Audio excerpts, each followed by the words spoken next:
All right, America, you got a chance to right your wrongs from 4 years ago.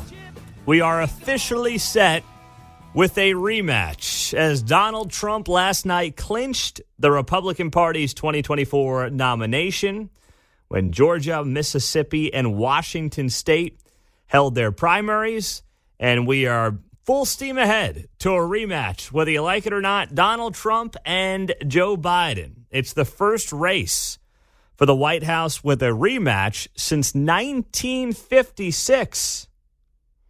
There you go. So it's been a while since we've done this, but here we go again, and it's time to not get fooled again as we go full steam ahead to 2024. So I'm looking at last night's returns in the wake of course, yesterday's news. And yesterday's news was headlined by an inflation report that came in hotter than expected. Inflation picked up to 3.2%. The expectations were for 3.1%. So you're still seeing a situation where inflation is significantly higher than what the Fed wants it to be. Core CPI, by the way, was 3.8%. The Fed wants the inflation rate to be at right about 2%. That's where they like to see the number. And this is going to be the thing that potentially sinks Joe Biden's reelection bid, the economy. And not that the economy, the job market isn't relatively strong. It is. But people do not feel like their dollar is going as far as it was. And that's because it's simply not. You have inflation piled on top of inflation, piled on top of inflation for the better part of 3 years now.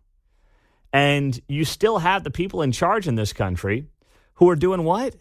They're trying to convince you that it's not all that bad. Karine Jean-Pierre saying something that is completely out of line. She's the White House press secretary yesterday, trying to make you feel good about the fact that your cost of living is up, give or take 20%. Across the board the last 3 years. Inflation is down 2/3, and we have the lowest annual core inflation since May 2021. Prices fell over the last year for gas, milk, eggs, chicken, appliances, and also used cars. Wages are rising faster than prices over the last year since the pandemic, and forecasts broadly expect progress on inflation to continue over the rest of the year. Don't believe your lying eyes. That's the message from the White House yesterday. Despite the fact that poll after poll after poll shows that the American people are not digging what they're living through. It's been a long 3 years. And by the way, maybe milk and eggs are down a little bit year over year. That might be possible. But where are they at compared to 3 years ago, 4 years ago? You know the answer as well as I do. They're up. So they cherry pick a couple of items that might be down. But remember, having an inflation rate at 3 to 4% when the target's 2%, and that's 3 to 4% on top of what was already, a brutal couple of years. You go back to February of 2023, and the inflation rate was 5%, right? And then you go back to February of 2022, and back then it was 7.9%. So you're stacking 8% effectively, and then 5%, and now 3% inflation. And you're pushing 20% from where you were 3 years ago when this guy walked into the White House. But you've got the press secretary trying to convince you that everything is just fine. I mean, some things are even coming down, John. Can you believe it? I had eggs, chicken, and appliance on my bingo card, so I think I won this round. Well, that's funny. Can't say groceries, right? Yeah. You pick a few items. Yes. Then also an appliance. I'm going, oh, wait. Okay. I was in the market for a hammer this week, so to bang myself in the head with, that's what I was going to use it for. So, you know what? Hammers are down a couple of cents, so I might as well go get one and just smash my head against the wall with the hammer in hand. Buy two, Pete. Yeah, 2 for 1 deal. You can have a hammer too, John. You got a hammer, and Mark's got a hammer. Mark's trying to hit 17 parlays. Now that he's got 3 mouths to feed there in the house, and inflation's eating away at his earnings like the rest of us. Yeah, it was close last night. Just missed Merrimack. They number 1 seed in the NEC, I guess, lost. I don't know. Merrimack. He tells me before the show, hey, Merrimack lost. I'm like, what are you talking about? I'm like, okay. All right, Mark. Hey, those are the times that we're living in right now. That's what's going on. Now, there was an ABC poll that dropped yesterday. And, as Donald Trump now is the nominee, he clinched it last night after winning Georgia, Mississippi, and Washington State. This is the only poll. Donald Trump should wake up every freaking day and just stare at this poll. It's an ABC News poll on the issue of trust. The question was, who do you trust more on the economy, on inflation, on crime, and then on immigration and the border? On the economy, 49% Donald Trump, 37% Joe Biden. On inflation, people trust Donald Trump by a 45 to 31 margin over Joe. On crime, Trump is up in terms of trust over Biden, 41 to 35. And on immigration and the border, Donald Trump leads 45 to 29. Donald Trump should blow out Joe Biden in November. He's not going to, because he's Donald Trump. People don't like him. And if you love Donald Trump, don't be offended by it. I'm not saying that to offend you. That's just a reality. I mean, people don't like the guy. And you don't have to understand it, but that's the world that we live in. A lot of people don't like him. But if I'm Trump, I'm looking at that poll every single morning. And I'm saying, this is all that matters.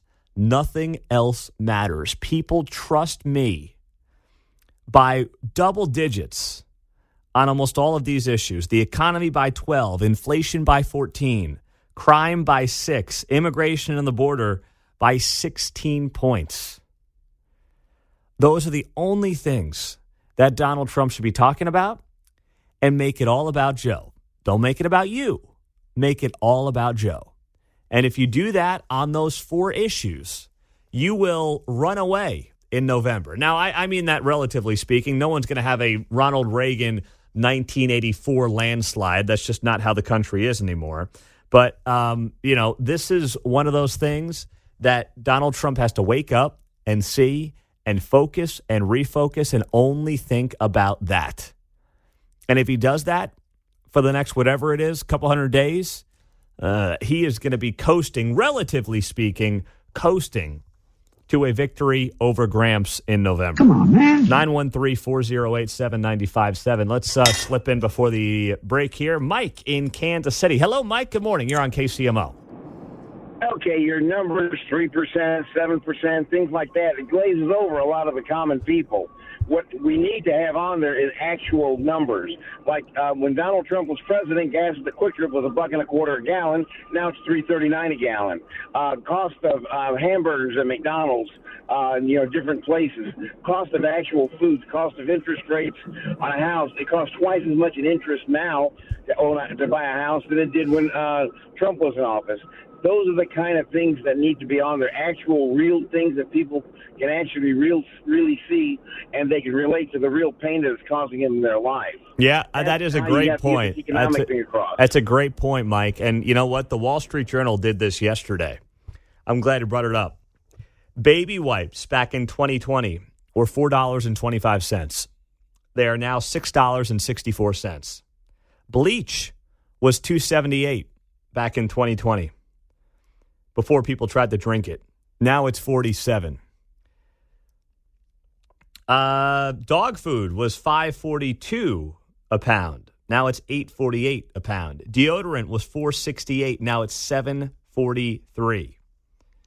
Paper towels $5.76. Now $8.22. Yeah, but eggs, chicken, and appliances. Yeah, that's right. Those don't fit KJP's list, do they? There's it. You just read. They don't. All right, let me go buy that hammer, 2-for-1 deal, smash myself in the head with it, and call it a day. I'll see you tomorrow. 913-408-7957. So, how do the Nashville Royals sound to you? Does that have a certain appeal at all? Probably not. I'll explain how we get there and why that's in the conversation next on KCMO Talk Radio 95.7 FM. Make sure you're putting your guns in a place your kids aren't going to take and then decide they're going to bring to school on a given day. And I'm not saying that's what happened here, but it's just a reminder as we get the Wednesday morning started on KCMO. A handgun was found in a student's backpack at Park Hill South yesterday. The school district says there was no threat to the school. Working with law enforcement, a student was removed from the school. The principal putting out here in a statement at Park Hill South, during this time, our law enforcement partners and team continued to work through our safety protocols and also secured a student during this process. The student was removed from the school and will be following guidance in partnership with our law enforcement partners in continuing our investigation. We want to reiterate that our process worked and our team worked through appropriate steps to ensure that safety was the priority for all. Now, thankfully, nothing came out of it. Nothing bad happened. But here's the thing. That's kind of what triggered the Olathe East shooting, right? This kid has a gun in school. It gets reported. The school resource officer and the administration call him down to the office. And then all hell breaks loose. The officer ends up getting shot. Thankfully, he's okay.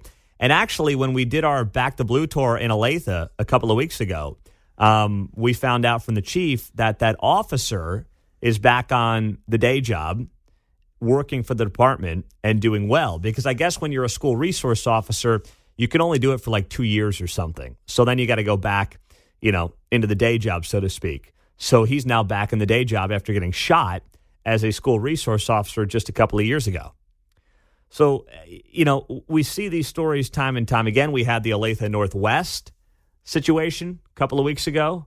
That was actually on the day we did the Back to Blue tour when they had a situation like this where a student had a gun at school and thankfully nothing bad happened. But once again, that can go sideways real fast. So just a, public service announcement of some kind as we get the morning started. Now, I'm not saying this to trigger anybody about guns. I mean, I got some, and I always do, get some ridiculous tweets from trolls on this issue. And I got one yesterday that just made no sense. Usually I don't respond to these because they're just so outrageous. But one I got yesterday that said, I love spending my time learning about how not to die from active shooters. Also, Pete Mundo listeners can act like tough guys and carry assault weapons into Dunkin' Donuts. And I sit here and I'm like scratching my head. Yeah. I'm like, who are these people? I mean, how much of their own brain power do I and this show take up that they feel the need to tweet things like that at me? First off, if you're a listener to the show right now at 6:37 in the morning, can you call in if you've got an assault weapon, which is a meaningless phrase, by the way. It doesn't mean anything. Sure. If you've got your assault weapon in Dunkin' Donuts right now, can you just call us at 913-408-7957? And if you're getting a medium coffee, could you bring one by the studio? I'd like a medium iced, if you could, please. These type of statements always reveal the cognitive sets of perception of the individual. Yes, they do. I'm like, they do. What are you thinking about? Yes. Is Dunkin' Donuts a cop reference? Why Dunkin'? Exactly. Why do we go to Dunkin'? I don't. Never been there. They left in the 70s. They're on my list. They're on. Back. See, yeah. I'm a Dunkin' guy, but I understand people who are. They love the coffee. Yeah, I get it. But John's a Quick Trip guy, which is fine. So yeah, but you're right. There's so many questions in that stupid tweet. I've got to spend time learning how to not die from active shooters so Pete Mundo listeners can act like tough guys and carry assault weapons in the Dunkin' Donuts. I mean, what is your IQ 7? It's one of the stupidest tweets I've ever got from a troll, and I get a lot of really dumb ones. First off, if you're that concerned, ask your Dunkin' Donuts to have a sign in front saying no guns allowed. Like, you can do that. It's a private business.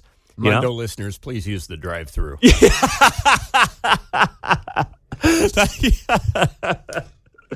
Oh, that's exactly right. The text line is 913-408-7957. Pete, I just left Dutch Bros. I forgot my assault weapon. Too bad I only took my credit card. Yeah, that's exactly. I haven't been to Dutch Bros yet. There's one out by me on K10. And I've heard mixed reviews of Dutch Bros. Can you speak to it, Mark? I like the iced coffee there, so I don't know. A bunch of them have been popping up around town. Yes, I know. They are all over town. I mean, I could go to it, but like anything else, you get set in your ways and in your routines, and you don't go to the new spot that you got to check out. So if you're telling me on the text line that Dutch Bros is worth checking out, I will. And you know what? I say bring your assault rifle right into Dutch Bros. All right? On the text line, Pete, what about the assault straws, the assault chairs? Anything can be used to assault. We've got a winner. Ding, ding, ding, ding, ding. That's the point. Pete, my son just assaulted his sister with his toy truck at Dunkin' Donuts. Yeah, my kids assault each other all the time by pulling each other's hair and jumping at each other and the whole thing. Sometimes with 2 daughters, I feel like I've got 2 sons. They act like how my brothers and I used to act growing up. So I get your point. It's just completely irrational when I get tweets like that saying, I got to go through active shooter drills so Monday in the morning listeners can carry assault weapons into Dunkin' Donuts. Trust me, if all hell goes loose, you got to be glad that KCMO listener has a assault weapon, air quotes, at the Dunkin' Donuts. Now, speaking of area schools, you see this Olathe choir teacher creep? Micah Horton, he's been charged with 3 felonies, including 2 counts of unlawful sexual relations with a student. He's 35 years old, and last week, Johnson County prosecutors charged Micah Horton with felony sexual exploitation of a child, accusing him of enticing or coercing a child under the age of 18 to engage in sexually explicit conduct between December 7th and February 14th, right up until Valentine's Day, the creep. Horton of Shawnee also faces 2 felony counts of unlawful sexual relations with a student who is at least 16 years old. One charge stems from December 28th, while the other one is from January 16th and 17th. Both of these charges involve the same student victim, according to the criminal complaint. It's unclear if the third charge involves the same student. So what we know about this guy, by the way, is that he was honored last year. Mark and I were talking about this. He's been licensed to teach in Kansas since 2021, previously taught in the Grandview School District. And he was the Teacher of the Year last year? Is that right, Mark? He won some award? Yeah, Secondary Teacher of the Year. Wow. In Olathe. Wow. Secondary Teacher of the Year in Olathe last school year. The Kansas City Star writes here that his firing came as a shock for many parents who said the vocal music director in the school's theater department was popular among students. Last year, he was the district's Secondary Teacher of the Year, according to social media posts. And now he is an alleged pervert. So, man, you can't be too careful when it comes to your kids and what's going on out there right now. Unbelievable. So we'll see how this story plays out. 913-408-7957 as we roll through the morning on KCMO. Speaking of colleges, by the way, so if you haven't seen this story, if you're a parent right now and you had high hopes that your kid would follow in your footsteps to KU or K-State or Mizzou or Northwest or Emporia State or any of them, could Kansas and Missouri potentially follow what another state is doing when it comes to banning legacy admissions at college? And is that the right move? We'll share the story with you next on KCMO Talk Radio 95.7 FM. I love when libs self-own themselves and they don't even realize it. It really is a source of great joy for me as we approach the 7 o'clock hour on a Wednesday morning on KCMO 95.7 FM. It's great to be here with you. I know it's spring break week for many of you, but hopefully you've got us as well streaming on your Alexa, on your phone, on the iHeart app. Maybe you're sitting on the beach right now in Florida. I'm seeing a lot of that on social media. I'm jealous, but we're here. We're rocking and rolling, and you can stream us. That way you never miss a show, even if you're not in Kansas City, John. I was going to check on which video you might have seen us on owning themselves. I like the one with the girl in the Sabres hat. Have you seen this? She's running down the things Trump said he would do and what we're headed for now. Now, only one of them's alive. Otherwise, it looks like a great commercial for Trump. But she thinks she's just laying it on the line for you. Yeah, gosh. Classic. Got a Sabre, nice new Buffalo Sabres hat on. I got to see that one. I've not seen it. That's what you get, I guess. Well, what I'm talking about here is I'll find it for you. What's going on? Yeah, send it over to me. Is what's going on in our colleges. So yesterday, Virginia Governor Glenn Youngkin signed a bill banning consideration of legacy in public university admissions, which makes the Commonwealth of Virginia the second state to end admission advantages through family connections. I mean, right now, and many of you know this, if you went to KU or your dad or mom went to KU or K-State or Mizzou, whatever, fill in the blank. If you've got legacy at a university, oftentimes it will help your child get into said university. My wife and I both happen to go to Villanova. Now, we always have joked our kids are never going to go to Villanova because it's going to be like $100,000 a year to go to Villanova by the time the girls are ready. So that's not happening. But obviously, plus the activities fee for the yearbook and pass to the games. That's just tuition, by the way. Yeah. So we've long joked that even if the girls were to get in, barring something unforeseen, they're not going. But typically, universities would give a little leg up to somebody who has a legacy at a school. Virginia is now saying you can't do that. Colorado has done that as well. So they are no longer considering legacies. Now, I'm fine with that. In fact, I think that they should do that. And this has been pretty bipartisan. Glenn Youngkin is a Republican governor, of course, in Virginia. And he got praise from Tim Kaine. You remember Tim Kaine? He was Hillary's running mate. I know, I didn't want to say her name this early, but he was Hillary's running mate back in 2016. Tim Kaine, Democrat from Virginia, he said that he hopes the legacy ban becomes a national movement. So everybody's on board with this.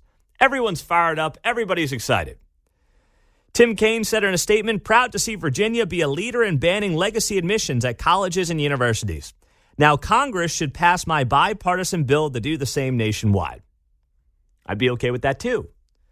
But here's why many liberals are very much now in favor of banning legacy admission. Because the U.S. Supreme Court last year cleaned their clock when they struck down policies at UNC, North Carolina, and Harvard that had included race as a consideration for admission. Remember, they got owned last year when the Supreme Court said you can no longer consider one's race when admitting them to your university. I mean, that's literally racist. You can't be biased against Asians and say, we've got enough Asians here. We need some blacks and Latinos and maybe sprinkle in a couple of whites if they fit in. But you can't do that anymore. Supreme Court said no. So what happened in the wake of that is many on the left were like, all right, fine. Well, guess what? We're going after legacy admissions because you guys and your kids are all getting into the same schools, and that's not fair. And I'm sitting here and I'm saying, okay, cool, good. Let's have admissions for jobs. Let's have admissions for colleges. Let's have admissions for sports scholarships. Be a meritocracy. Let's let the best people who can get into a school, who can get a job, who can get a scholarship, get that said scholarship. Not because of who mommy and daddy are, not because of their skin color. I agree. Let's have every individual judged based on who they are individually and nothing more. There's a wild concept. Talk about a bombshell. I know. I know. So like when Tim Kaine is like, it's about time we stopped letting people in the schools based on who mom and dad is. I'm like, okay, cool. It was always kind of goofy to me anyway. That because mom and dad went to a school, it means you're somehow more qualified to be in that said school. Just kind of dumb to begin with. So get rid of it. I'm fine. If Kansas and Missouri legislatures wanted to pass that tomorrow, I mean, I don't think it's the most pressing thing right now in either of our states, but I wouldn't down talk it. I wouldn't poo-poo it. I'd be like, okay, that's cool. Let's move on with our day now and do some other stuff instead. Like the legacy thing is really, oh, hey, somebody from this family's paid twice already. Yeah, well, yeah. I think that's a big part of it, right? Yes, sure. Yes, you're right. I think that's a huge part of it. Where it's like, they've already given us a lot of money. So, and their check's clear. What's the name of the library again? Yeah. If you got that kind of dough, you might be able to slide in the side door. Yeah. And you still might get a little bit of an advantage if you got your name on the library. But yeah, I mean, listen, the cost of college has skyrocketed. These are the numbers here. In 1980, the price to attend a 4-year college full-time was about $10,000. That was tuition, fees, room and board, and adjusted for inflation. According to the National Center for Education Statistics, by 2019-2020, the total price increased to $29,000. That is per year, annually. That's a 180% increase. So we know that college prices have completely skyrocketed and gotten totally out of hand. And, of course, that's why Joe Biden's trying to bail out student loan debt. Instead of trying to figure out, hey, let's get the government out of the student loan business. Let's make sure the government's not involved in helping kids go into $100,000 of debt to get a, worthless degree in gender studies. Instead of actually trying to do right by the kids, they're kicking the can down the road, trying to basically say, we're here from the government and we're here to save you after we've helped create policies that have already screwed you. That's basically been their approach since day one. And now I think there's an awakening going on, by the way, to all this stuff. And whether it's state laws like this in Virginia or just people inherently saying, not that college isn't good. I still think college is valuable if you're going to study the right thing. But if not, there's something else I can do with my time. And I don't need to go into tens of thousands of dollars of debt to make it happen. Coming up just after 7 o'clock on KCMO Talk Radio, somebody was on Capitol Hill yesterday, a legendary college football coach, and I've got to address why and also call the task a former Kansas City legend in the process next. I want to go to Capitol Hill. No, not for the Robert Hur thing and Biden and all that. We'll get to that. But I want to have a little more fun in the meantime with this other hearing that was taking place on Capitol Hill yesterday with Ted Cruz and Jerry Moran right here in Kansas. They held a roundtable on the name, image, and likeness issues that are permeating college sports. And with the Big 12 tournament here in Kansas City, you heard John mention in the news that the tournament is staying here in town until at least 2031, which is outstanding. I think it's one of the best weeks of the year here in Kansas City, especially when you get good weather like this. The system is broken. College football and college basketball, which I love, are broken. And they're partially broken because name, image, and likeness has spiraled totally out of control. Where now players are getting recruited based on one thing only: how much you paying. And I'm someone who has come around on the idea of paying players. If you asked me 5 years ago, I would have said, get your degree, young man. It's all about college. You're getting a free ride. But as time has gone on, my opinion has changed because of the stupid amount of money that's being thrown around these sports now. I mean, we're talking about, multi-billion-dollar contracts on the TV side for college football. I think it's only fair that players get compensated for that, especially as college in part becomes less valuable and these guys basically become minor league players. You think any of them are really going to class? I mean, they never really went to class, but now they're going to class even less because these sports have taken up so much more time for each of these athletes. So there was this hearing on Capitol Hill. Jerry Moran and Ted Cruz led the way yesterday. And Nick Saban, the legendary college football coach, was there. Now, Nick Saban, of course, has won multiple national championships at Alabama. And he just retired here in the last few weeks. And since he retired, he has been very vocal about the fact that basically one of the reasons he retired is because after his team lost to Michigan in the Rose Bowl, the meetings that ensued in the days that followed was basically like, all right, coach, thanks for a good year. Now, how much are you paying me? Because if not, I'm leaving. That is an unsustainable model. I'm not against the guys getting paid, but you can't have these guys literally just doing 1 year here and 1 year there. There's got to be some kind of contract, some kind of structure around the way these guys are getting paid, like what you see in the professional sports. You sign a 1 year deal, a 2 year deal. It can't just be as willy-nilly and Wild West as it currently is. So Nick Saban on Capitol Hill yesterday said this on how the college landscape has changed. All the things that I believed in for all these years, 50 years of coaching, no longer exist in college athletics. So it's always was about developing players. It was always about helping people be more successful in life. My wife even said to me, we'd have all the recruits over on Sunday with their parents for breakfast, and she would always meet with the mothers and talk about how she was going to help and impact their sons and how they would be well taken care of. And she came to me, like right before I retired and said, why are we doing this? And I said, what do you mean? She said, all they care about is how much you're going to pay them. They don't care about how you're going to develop them, which is all what we've always done. So why are we doing this? So Nick Saban's wife basically talked him into retirement. And God bless him. The guy's made, hundreds of millions of dollars as a college football coach. He's 72 years old. Let him sail off into the sunset. And I respect Nick Saban. But the notion that we should go back to the old days of players just looking out for, their development and their personal growth, as, the low-level assistant coaches now are making $500,000 a year, is comical. If this was 1975 when a college football coach was making 50, 60, 70 grand, which I know was a lot of money back then, but is not close to the guys now who are making $10 to $15 million a year, I might have more sympathy for that approach. But I don't mind the guys getting paid. They should be getting paid.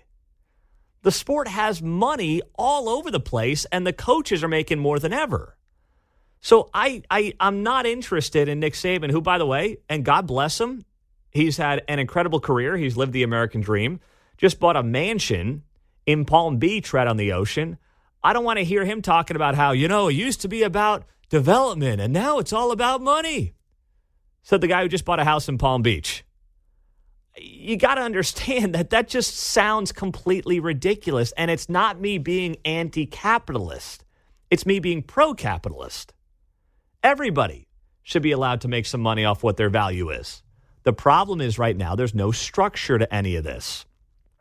So yesterday I heard some of the commentary on this, and Jason Whitlock had some thoughts. And, Jason Whitlock, of course, spent a lot of time here in Kansas City. He's come around in terms of his political beliefs, and he says a lot of smart things lately. But this was not one of them. But there are people like Nick Saban. There are people like myself who understand that what's going on in sports and going on in college sports and really going on at the high school level, we don't focus in on the high school level nearly enough. But this whole thing of everybody participating in sports and having part of their motivation be money. How much money can I make? There are high school athletes that are getting name, image, and likeness deals while still in high school. But even the ones that aren't getting those deals while in high school, they're thinking about it while in high school, can't wait to get to college and start making money and making hundreds of thousands of dollars. And you all, there's many of you, what's the matter with that? Well, there's a time and a place for everything if you're really interested in developing a young person, a complete young person. Well, I don't know about you, but everything that Jason Whitlock said there, I disagree with. I have no issue with a young person thinking about how much money they can make off their own skill sets. Heck, I remember, when I was caddying at golf courses, I would think about, gosh, how much money can I make off of this loop? That's healthy. Frankly, that's how you develop more conservatives, right? You want to see more conservatives in this country? You want more people motivated by money. I'm not saying money should be your end-all, be-all, but I have no issue with young Americans thinking about how much money they can make. Because guess what? What are they going to learn about next? How much the government takes from them. How much money they're giving to taxes. How much they're getting screwed by their government. Like, those are all things that I think are valuable learning lessons for young people. And to create this world of, we can have young people motivated by money. I mean, was Taylor Swift making a lot of money as a teenager and being in part motivated by it? How many YouTubers are out there that we don't know about? Kids playing video games on YouTube, making millions of dollars right now. But you're telling me, it's college sports, and it needs to be about development, and it needs to be about the holistic approach of the young person. Why? That's not America. If you can get yours, get yours.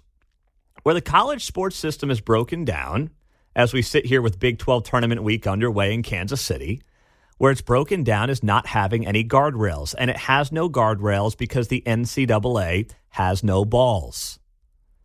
And it completely kicked the can down the road, never wanted to do anything about it, and then it was too late for them to do something about it. And that's how we ended up here. So I'm not really interested in Nick Saban's, it's all about the development. I'm saying let the kids make money, but yes, there needs to be standards and guardrails around how they make money and how these deals are cut. And if that's something federally that has to be done, then so be it. That's what Jerry Moran has introduced legislation that would set national standards for name, image, and likeness and establish a medical trust fund to provide care to injured athletes. I'm for all those things because right now it is the Wild West. Now, speaking of having no stones, Britain is doing something. How about this? We are getting beat to the punch when it comes to protecting minors by, yes, the UK.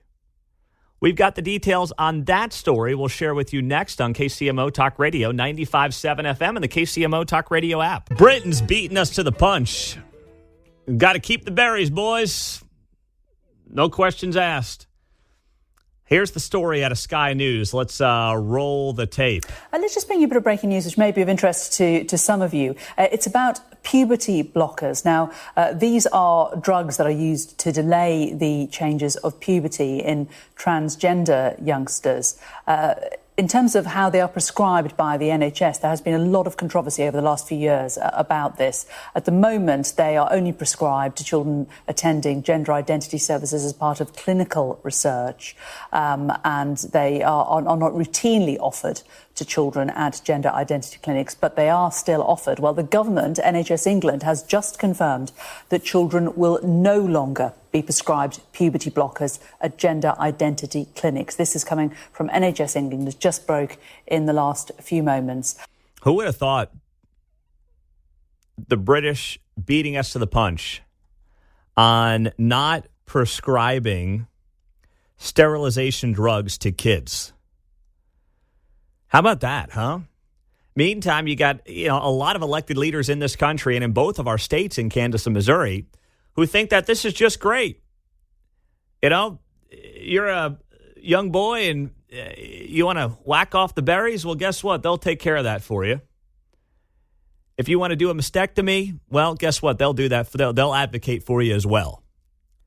But meantime, in Britain, they're saying, this is really actually not healthy. This is just bad public policy. Like, we used to put people in prison for thinking about these kinds of things, never mind doing them. Now it's part of, air quotes, public health. Yet yesterday, the National Health Service in England announced that children will no longer be able to get prescribed puberty blockers to ensure the best interests of the child.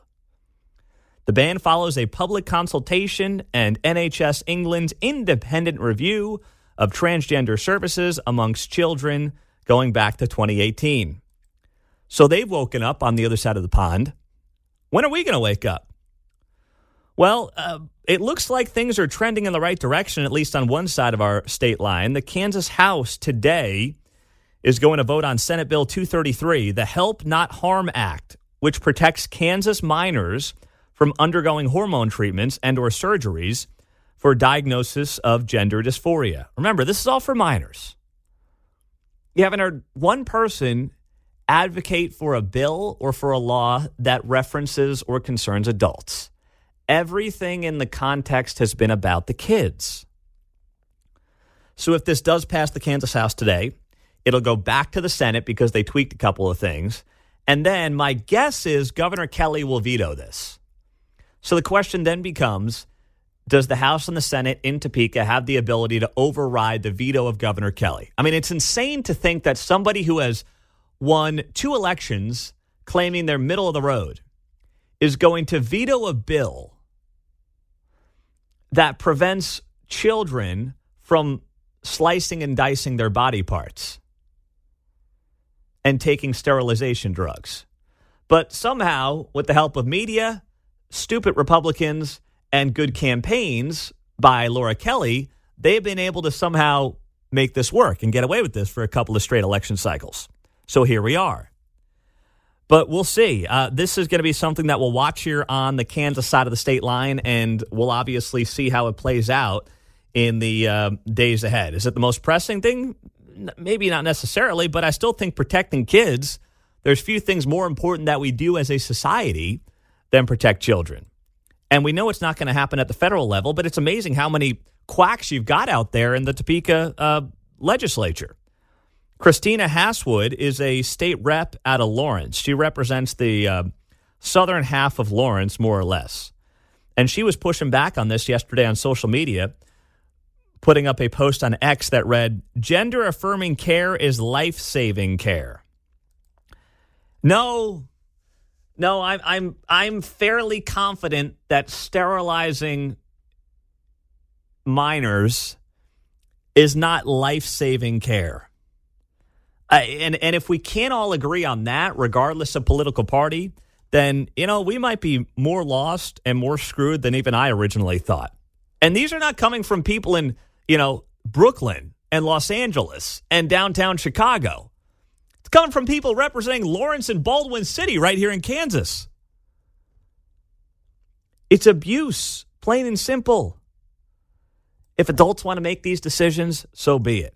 But, any time, and this is why I said yesterday, when all week Kansas Dems are ragging on the Johnson County Republican Party for having that effigy of Biden up and doing roundhouse kicks on it, which was very dumb and very sophomoric and should not have happened.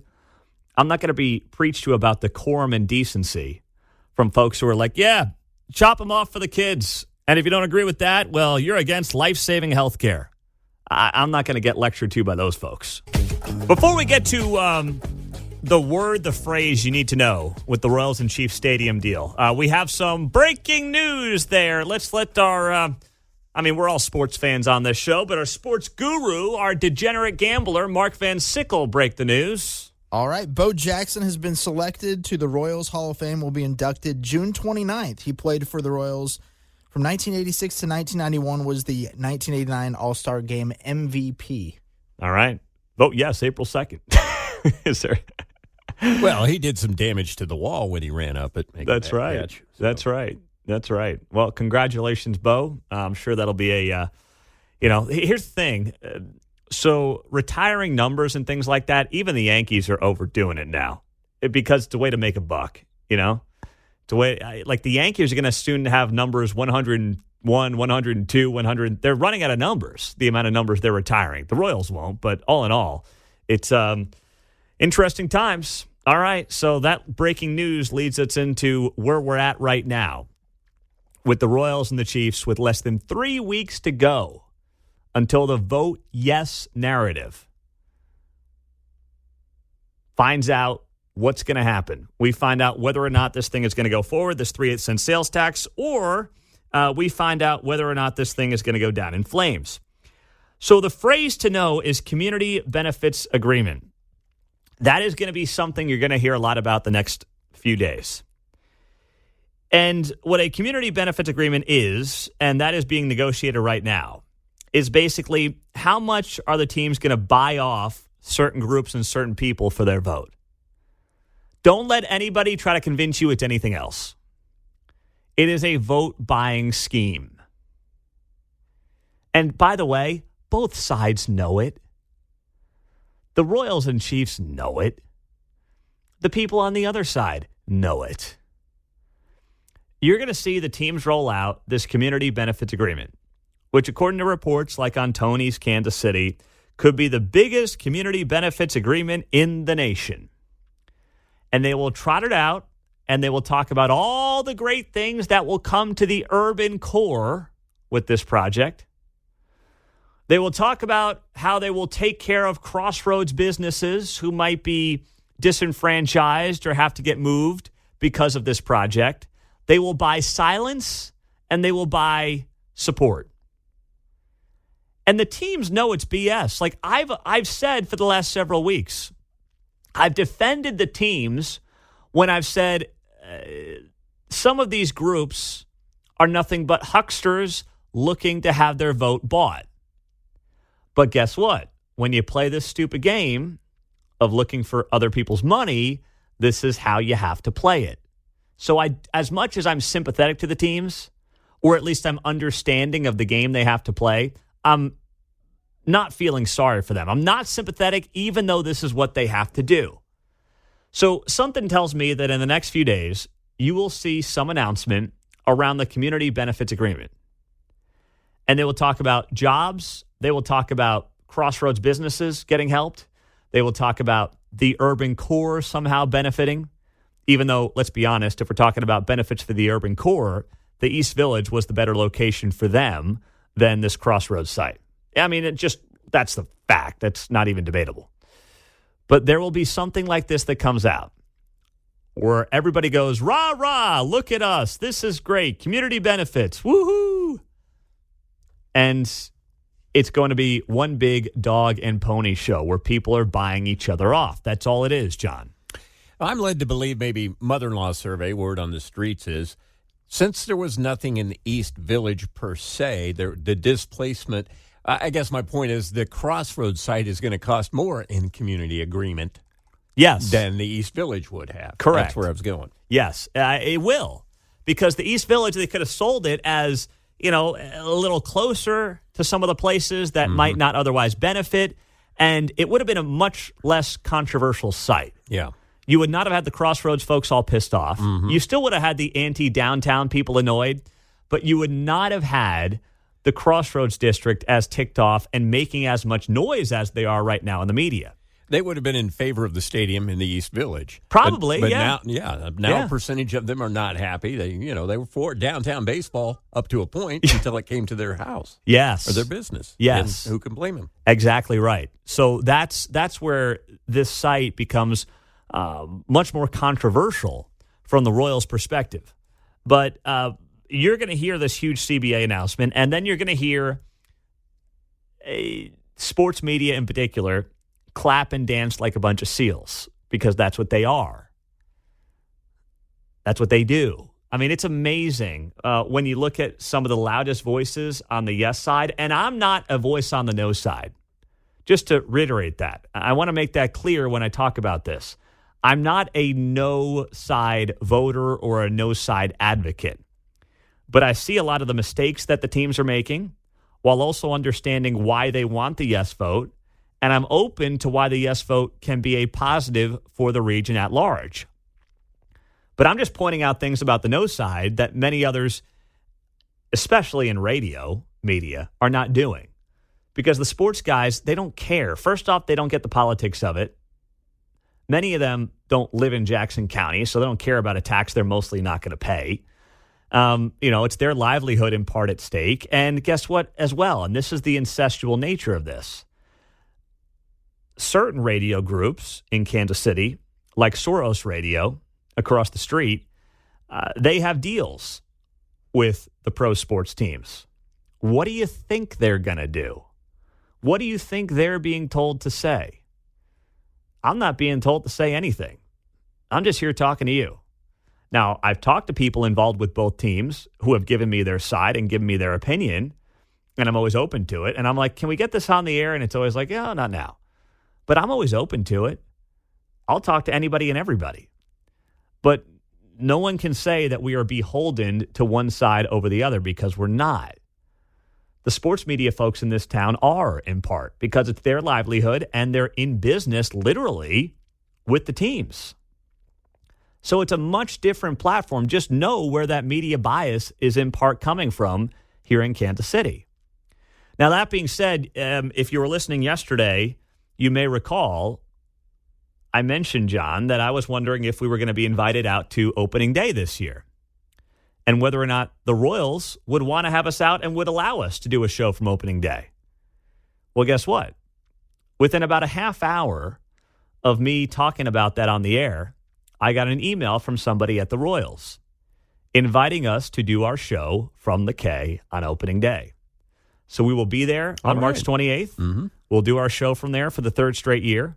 We have requested interviews with John Sherman and COO Brooks Sherman and some of the other folks involved here because that will be 4 or 5 days before the big vote on April 2nd. So 2 weeks from now, we'll be out at the K for a live broadcast on opening day. And it's going to be, leading up to one of the biggest days in franchise history. And all we're looking for are answers. That's it. We're not advocating one side over the other. We're just asking questions and looking for answers and then letting you, the voter in Jackson County, decide where you're at on this thing right now. That's it. That's all we're in the name of the game of. 913-408-7957 as we roll through and kick off the 9 o'clock hour on KCMO. On the text line, Pete, the Royals and the Chiefs are spending now $2 million to get more money from us as the taxpayer. So in this case, the taxpayers are getting $2 million spent out of our money to get more money out of us. I don't know if that's a fair way to look at it. They're spending their own money to, yes, try to get money out of the taxpayer, but I don't think you can say that $2 million is your money. That's the team's money. And, yeah, they're basically saying, hey, we're going to spend $2 million on this ad campaign through radio and TV and digital social media to try to get hundreds of millions of dollars from the taxpayer. I mean, that's exactly part of what's going on here. And they just announced yesterday that the teams are spending another $1 million on advertising. 913-408-7957 as we roll through the 9 o'clock. Caller of the day at the bottom of the hour here on KCMO Talk Radio. How many of you, and we haven't even talked a lot about this angle, but how many of you in Jackson County are no votes just because you feel like you should not carry the entire burden of this tax anymore? How many of you are of the opinion that this should be, say, like a bi-state tax, a la Union Station? And let's say it was Jackson and Johnson. Just throw out, a couple of counties, right? Two most populous counties in the metro. And suddenly it went from, instead of 3/8 of a cent, it was maybe, 3/16 of a cent sales tax, half of 3/8. There's a lot of reasons that I've heard from people on voting no, but I just got a flood of texts about that one that I hadn't really thought a lot about. There's a lot of reasons to vote no. One, you don't want to go downtown. Two, you don't want to spend any more tax money on the stadiums. Three, you say, hey, it's billionaires' jobs to fix their own stadiums. Four, maybe it's this one. Maybe this is kind of the fourth one where it's like, hey, we're of the opinion that Jackson County should not carry the burden of both these teams when we know people from Clay and Platte and Wyandotte and Johnson in particular are coming across and enjoying these teams just as much, if not more, sometimes than Jackson County voters and residents are. Right? Like, that's entirely possible. And I hadn't thought about that angle because there's been so many other angles to talk about. People are pissed about their property tax bills in the wake of last year's assessments. But this one, too. How many of you just say, hey, I'm a Jackson County resident. I'm sick of subsidizing something for Johnson County people? I think that's an element of this that should still get talked about. So that is something that should be factored in on why people might vote no. And I think it's another angle that the teams probably did not consider as this kind of populist mentality continues to permeate on this very issue.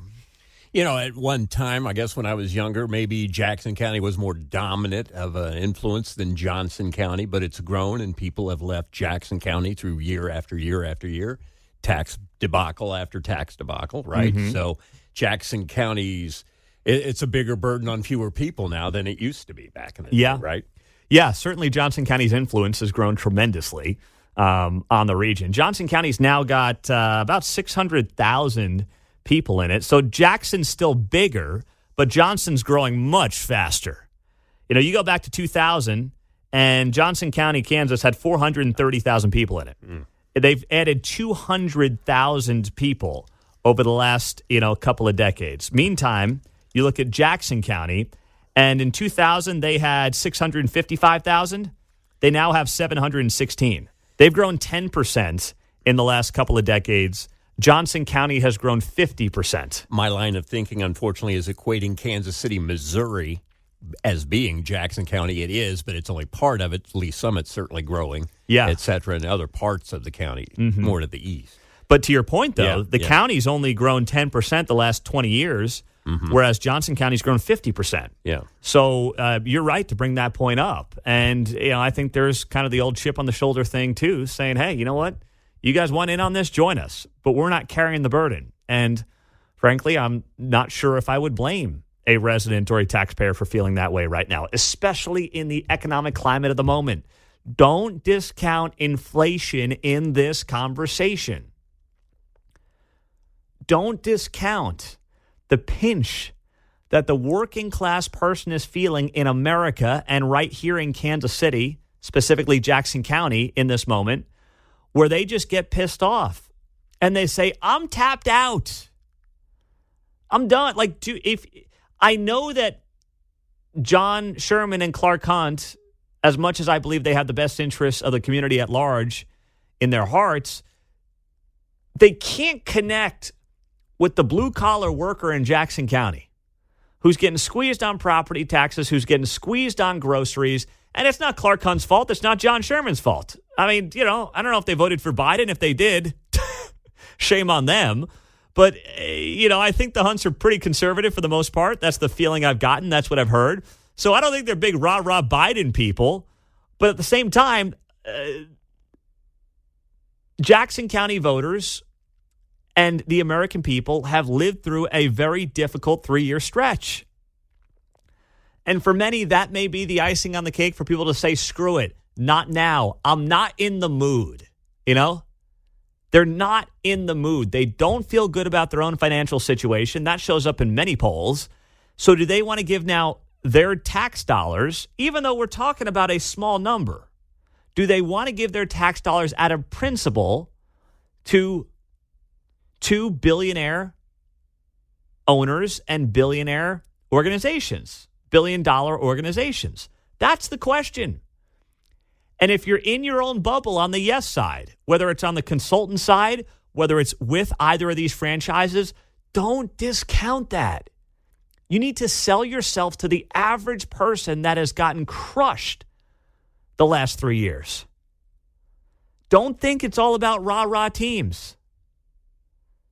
You guys are missing the point if you think, well, we won a Super Bowl. Of course people are going to give us what we want.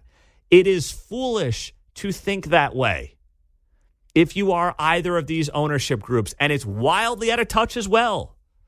You just got to listen to this show and listen to the people and the regular folks who call in to talk about this very topic here on KCMO Talk Radio. 913-408-7957. Now I'm getting crap on the text line for living in Johnson County. Hey, I lived in Jackson. I've done both, all right? And here's the thing for me. I always tell people this. The radio station is right here in Corporate Woods, as we talk about quite often. I wake up early. I like to be 10 minutes from work. That's why we're here. I do like it here, but, I can't live everywhere at once. I'd love to live in Platte. I think Platte is a beautiful, if not the most beautiful part of the region. I'd love to live up there. But, I don't want to drive 35 minutes to work either, John. Yep. Well, I will be voting on that issue. So as a Jackson County resident now, I have returned after many years in Johnson County. Yeah. So you bounce back and forth. You do. That happens. Yes. It can. It can. And maybe one day when they tell me I can do this show from a compound somewhere, I will live, in rural Platte County, and you guys will never see me. You will just hear my voice. And Mark and John will have to deal with that, because I'll never show up. Not that I want to do that. We got beautiful studios. So that's the other reason. I get to come to work every day in these beautiful studios at Corporate Woods. Everyone that comes in here, they're like, whoa, this place is great. Yeah, it is. It's pretty awesome. So I like coming here, and I like making sure it's a short trip. That's what I'm in the business of here on KCMO. Oh, man. And by the way, just in case you're wondering, don't worry about Nashville. I talked to the editor of the Nashville Post yesterday, and he confirmed to me that while Nashville wants a Major League Baseball team, there is not a push for the Kansas City Royals out of Nashville. So don't worry if you're seeing stories about that. Just don't worry about that right now.